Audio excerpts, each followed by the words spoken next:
In this video, I'm going to show you how to download the Corsair keyboard software. If you find this video helpful, please consider to like this video and subscribe to my channel.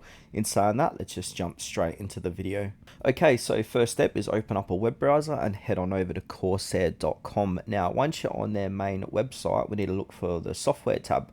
Then from here, click on where it says ICUE software, and that's going to take you to another page here.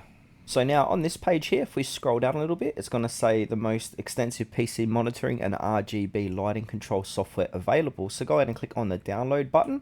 Then from there, that should start downloading. Or if it doesn't, it's going to come to this page here and we've got a few more options.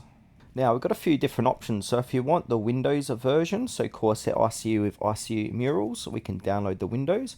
Or if you need Mac OS software, we can go ahead and click download. Or if you're looking for other software or drivers, go ahead and click here. But for this demonstration, I'm on Windows, so I'm going to go ahead and click on downloads. So a little pop-up might appear. You can sign up if you like. So I'm going to click download. But it looks like I need to go ahead and put in an email address to continue. Or skip this step and start this download. Just go ahead and do that. Now from here, it's about 3 megabytes in size. So what we want to do is open that up and then click yes.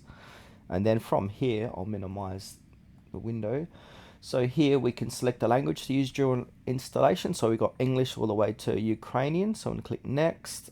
Then from here, it's going to go ahead and prepare for installation. Then from there, once it prepares, it's going to just go ahead and click on next, and then that's how to download and install your Corsair keyboard software.